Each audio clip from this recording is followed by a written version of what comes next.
Listen to me very carefully. You think $100,000 is a lot of money. You see six figures and you assume you've arrived. You haven't. Six figures today is not rich. Six figures today is you can finally breathe, and only if you don't make stupid decisions. And if you're still feeling broke on $100,000, here's what's going on. You're not broke because you're lazy. You're not broke because the economy hates you.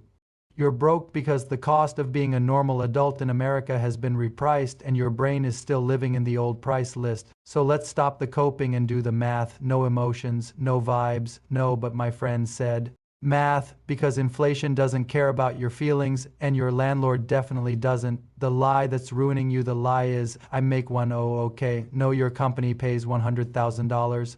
The government gets first pick, your city gets second pick, your landlord gets third pick, your debt gets fourth pick. Then you get whatever crumbs are left and you call it budgeting. That's the game. So today we're going to answer one question. What do you actually have left after life takes its cut? And by the end, you'll understand why $100,000 feels like $60,000 and you'll know exactly what to do about it. Step 1. Stop counting money you don't keep. Let's start with federal tax reality. For tax year 2025, the IRS says the standard deduction for a single filer is $15,000. So if you earn $100,000 and you take the standard deduction, you're not getting taxed on $100,000. You're getting taxed on roughly $85,000 before other credits or deductions. And the same IRS update lists the 2025 marginal brackets for single taxpayers as 10%, 12%, 22%, 24%, 32%, 35%, 37%, with the 24% bracket starting above $103,350 for single filers. That matters because at $85,000 taxable, again, rough example, you're mostly living in the 22% bracket, not the I'm rich brackets. Now let's be adults about this. Taxes vary based on state, filing status, pre-tax benefits, deductions, and a bunch of other stuff. So instead of pretending we can compute your exact paycheck from a YouTube video, here's the correct takeaway. Even at $100,000, a big chunk of your money never becomes your money. It disappears before your lifestyle even starts. That's why people who brag about salary sound clueless. Salary is ego, net is reality. Step 2. Rent is eating your entire raise. Now let's talk about the line item that's quietly murdering the American dream. Rent in New York City. Realtor.com reported the median asking rent into 025 Q3 was $3,599. That's $43,188 a year just to have a door that locks. And if you're thinking NYC is extreme, good, you're learning. That's the point. Because six figures used to mean you could live in the best city and still save money. Now, Realtor.com literally breaks down that to follow the 30 income rule in Manhattan, you'd need an annual income around $189,880 based on their borough rent figures. Read that again, nearly $190,000. So if you're at $100,000 and you're trying to live the Manhattan lifestyle, you're not behind. You're attempting something the math doesn't support, and this is exactly how people get trapped. They earn $100,000, they rent like they earn $190,000, then they act confused when their bank account looks like a crime scene. Step 3. The silent killer is not rent, it's rent plus everything else. Here's the part people don't want to hear. Rent is only the beginning. Once your rent is high, everything else gets harder. You can't save, you can't invest, you can't handle emergencies, you can't take risks, you can't quit a job you hate, you become a highly paid hostage, and that's why $100,000 feels like $60,000, not because you feel it, because after taxes and housing, you don't have much left to control. Let's get more specific. If your rent is $3,599 a month NYC median asking rent, your rent alone is $43,188 a year. If you also have student loans, a widely cited average monthly student loan payment is about $341 per month or about $4,092 per year. So just those two lines, rent plus student loans, can be about $47,280 per year in this example. Now stack the obvious stuff on top: utilities, internet, phone, transportation, groceries, healthcare costs, insurance, clothing, any travel, any fun, any saving, any investing. And here's where reality hits you. On $100,000, you are not balling, you are juggling. You're juggling bills and you're hoping nothing goes wrong, and nothing going wrong is not a financial plan. The real villain: inflation didn't erase prices, it changed the meaning of your income. People talk about inflation like it's one thing. Prices went up. No, inflation does something more brutal. It turns your good salary into a survival salary because the big adult costs don't scale nicely. Rent doesn't care about your goals. Student loans don't care about your mental health. Insurance doesn't care about your hustle. They are fixed, relentless drains. So when people say 100K is the new 60K, what they really mean is the lifestyle that used to cost $60,000 now demands something closer to $100,000.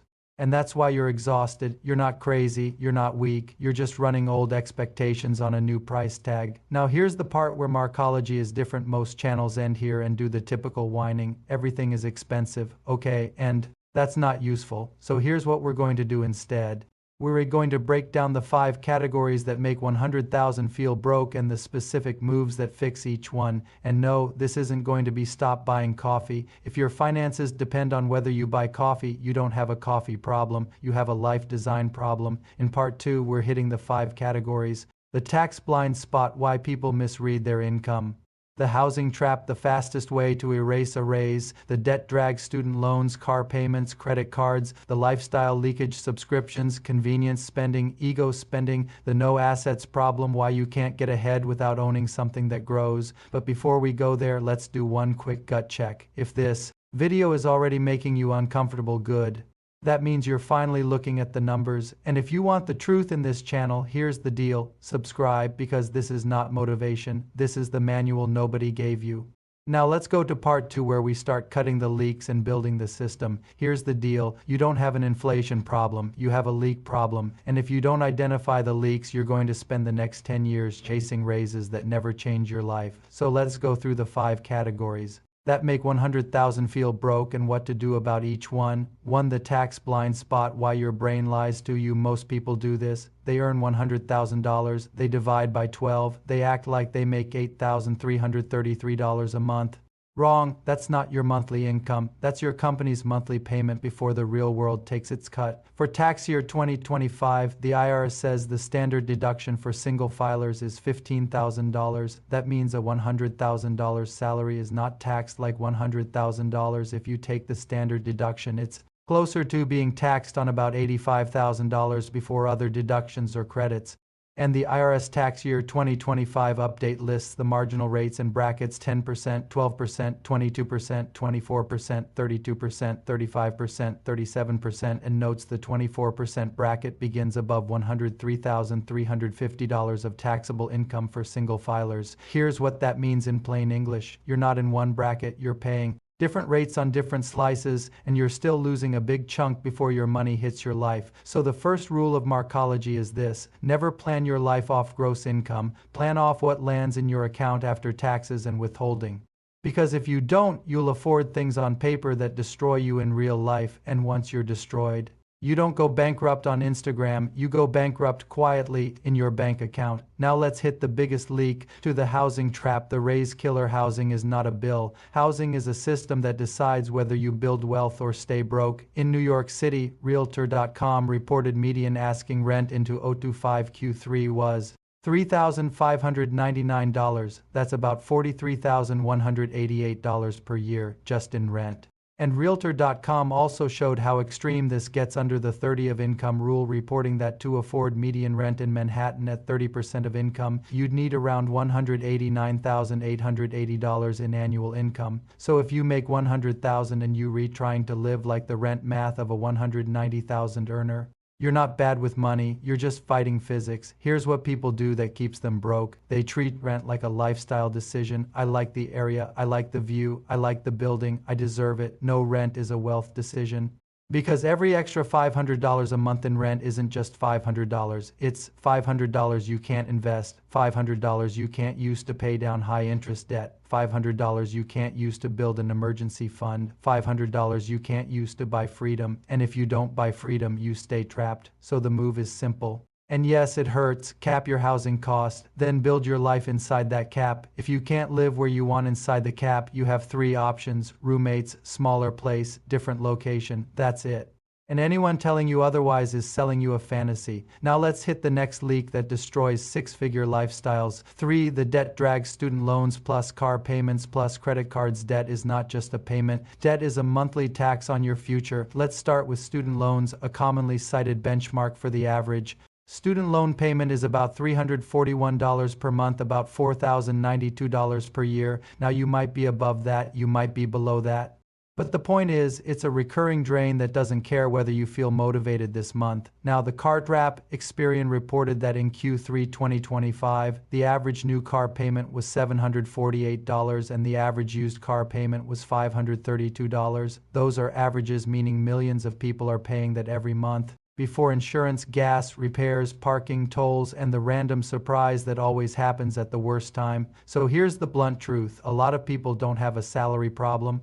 They have a car payment problem wearing a salary costume. If your car payment is $748, that's $8,976 per year. And if you're doing that while also saying, I can't invest, that's not a money issue, that's a priorities issue. Now the most brutal one, credit cards. Experian reported an average credit card interest rate of 21.98% as of October 2025 based on Curinos data. 21.98%. That's not interest, that's a blender. So if you carry a balance while pretending you're saving, you're not saving. You're moving money from one pocket to the other while a bank siphons off the rest. Here's the Markology rule. You don't build wealth while paying 22% interest. You just don't. And yes, there are exceptions, but most people are not exceptions. Most people are just in denial. So the fix for debt drag is not complicated. It's just uncomfortable. Stop financing your ego. Stop upgrading your lifestyle on debt. Kill high interest balances first, then build assets.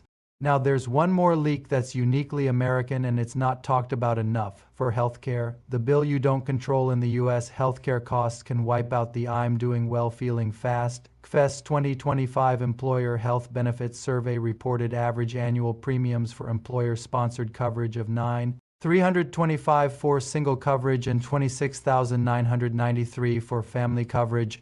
Also reported average worker contributions of $1,440 for single coverage and $6,850 for family coverage. And reported the average deductible among covered workers in plans with a general annual deductible was $1,886 for single coverage. Here's why this matters. Even if you have good insurance, you can still get hit with premium contributions, deductibles, co-pays, out-of-pocket costs. So when someone says $1,000 is a lot, ask them one question: how many medical problems does your budget survive? Because if the answer is none, you're not financially stable, you're just currently healthy, and health is not a strategy. So the move here is know your deductible, know your out-of-pocket max, build an emergency fund that can actually absorb reality, because if you don't, one bad year turns into 5 bad years. Now let's hit the leak that looks small but adds up like poison. 5 lifestyle leakage, death by 1,000 charges. This is where people get defensive. They hear cut spending and they assume it's about suffering. It's not. It's about stopping the stuff that gives you nothing. Subscriptions you forgot, delivery because you're tired, random Amazon buys because you're bored, treat yourself spending because you're stressed. This is the stuff that makes $100,000 feel like $60,000 because it turns your leftover money into smoke. And here's the trick. You don't fix this with willpower. You fix it with systems. Put bills on one card or account. Put variable spending on another. Track it weekly like an adult. Set a hard cap, automate investing the day after payday so what's left doesn't get consumed, because if you wait to see what's left, there will be nothing left. Now the point of the whole video, you're not crazy for feeling broke, but you might be making decisions that guarantee you stay that way. So here's the game plan, the Markology version, simple and ruthless. Calculate your net, not your gross. Cap housing, eliminate high interest debt, control the car payment, build a cash buffer, then invest like a machine. And yes, this is how regular people become wealthy, not with side hustle hacks, not with one weird trick, not with fake guru nonsense, with boring systems executed consistently. But the way you talk about it doesn't have to be boring. In part 3, we're going to do the part everyone actually wants. We're going to build the 100K survival budget line by line, and I am going to show you exactly where the money goes and exactly how to redesign it so 100,000 starts feeling like 100,000 again. And at the end, you'll get the 3 decisions that matter most: where you live, what you drive, what you owe. Because those 3 decisions decide whether you're free or you're a well-paid employee forever. If you're still here, comment one word: net. Now we're going to do the part that actually changes your life, not the ranting, not the wow that's crazy comments, the part where you stop guessing and start controlling. We're building a real $100,000 reality budget, then we're going to redesign it so you can breathe again. And yes, this is US specific because the US is the only place where you can make six figures and still feel like you're one emergency away from panic. First, stop budgeting like a child. Most people budget like this. Whatever shows up in the account, they spend. And then they pray. That's not a plan. So we're going to use a simple framework as a baseline, then adjust it for high-cost reality. The 50-30-20 rule is a common guideline: 50% of after-tax income for needs, 30% for wants, and 20% for savings. Now listen, this rule is not a law, it's a mirror. It's meant to show you whether your life is balanced or whether your needs have eaten your future, and in high-cost cities, needs eat everything. That's why you feel broke. The $100,000 baseline, what hits your account? I'm not going to pretend I can calculate your exact take-home without your state, your benefits, your filing status, your 401k, and a bunch of other variables. But here's a reality anchor. For 2025, Fidelity lists the standard deduction for single filers as $15,750. That means a lot of people making $100,000 are not being taxed on the full $100,000 after the standard deduction is applied. So the correct mindset is this: gross income is the headline, net income is your operating budget.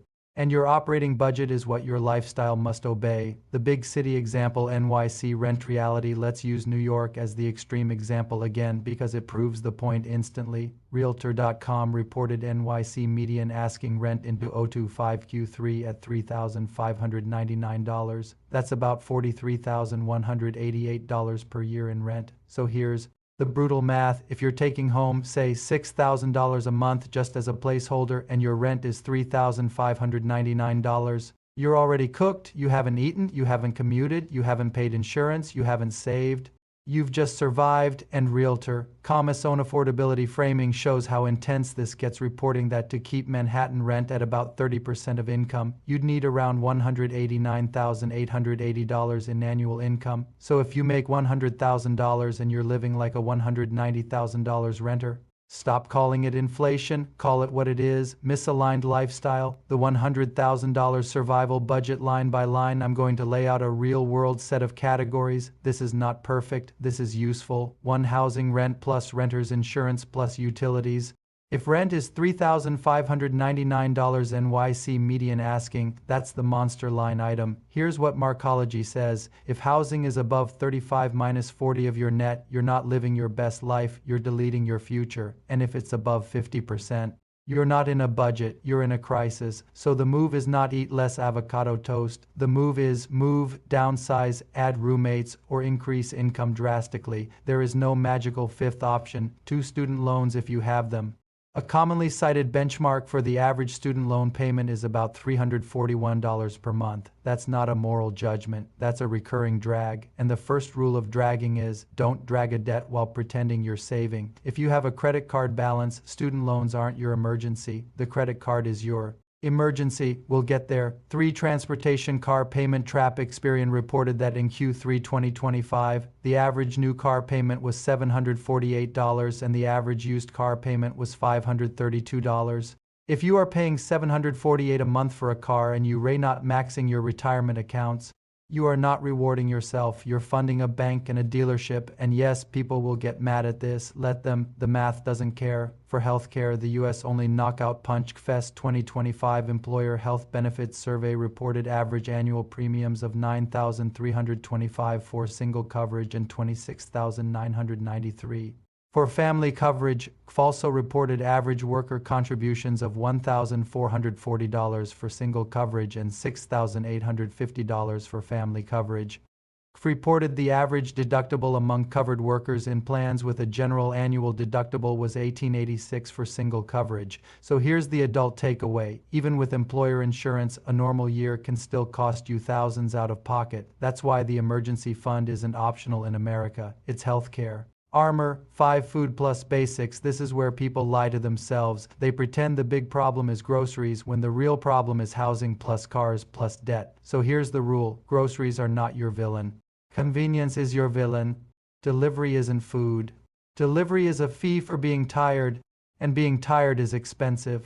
6. The credit card blender, the one you must kill. Experian reported an average credit card interest rate of 21.98% as of October 2025. So if you're carrying a balance, you're trying to run a marathon with a weight vest. The only strategy is kill it fast, not manage it, not move it around, not minimum payment it, because you cannot outinvest 22% interest reliably. The redesign, how to make $100,000 feel like $100,000 again. Now we fix it, not with motivation, with 3 decisions. Decision number 1, your housing number. If you want $100,000 to feel like $100,000, your housing has to be controlled. Use that 50-30-20 guideline as a reference point, but understand something. In expensive cities, needs can blow past 50% easily, and Citizens Bank explicitly notes you may have to adjust the percentages depending on where you live. So here's a better Markology rule. If you're in a high-cost area, you can't budget your way out of housing. You must design your way out of housing, meaning location choice is a financial choice. Decision number 2, your car payment number. If your car payment is above 40500 and you're not wealthy, you're playing yourself. And if you're repaying the average new car payment that Experian reported 748, you volunteering for a slower life. Your car should not be your status. Your investments should be your status. Decision number 3, your debt posture. There are only 2 debt postures. Debt is shrinking every month intentionally. Debt is hanging around, which means it's growing in your life. And if any of that debt is high-interest credit card debt, remember that interest rate benchmark around 21.98% as reported by Experian. That rate is not a finance detail. That rate is a wealth killer. The 1-page action plan. Do this week. Listen to me very carefully. If you want to stop feeling broke, do these 7 steps in order. Write down your real monthly net income, what actually hits the account. List your top 5 fixed obligations: rent, minimum debt payments, insurance. If housing is crushing you, choose roommate, downsize, move, or income jump. If you have a car payment near the averages, Experian reported $748 new, $532 used, decide. If you're buying transportation or buying ego, if you carry credit card debt, treat it like an emergency because of rates around 21.98%, Experian's reported average. Build a basic emergency fund buffer because healthcare cost exposure can include deductibles like the 1886 single coverage deductible reported plus other out-of-pocket costs. Then automate investing because manual investing is a lie people tell themselves. Closing high engagement CTA. Now let me ask you something. Do you want to look like you're doing well? Or do you want to be financially free? Because those are different lives, and most people pick the life that looks good. That's why they stay broke. If you want the next video, I'm going to do the 6-figure trap, why high income makes people poorer, and I'll break down the exact lifestyle upgrades that kill wealth. Comment city and tell me where you live: NYC, LA, Miami, Austin, Chicago, whatever, and I'll pin a breakdown showing what $100,000 actually means in your city. And if you're serious, subscribe, because this channel is not comfort, it's clarity. Clarity is what gets you rich.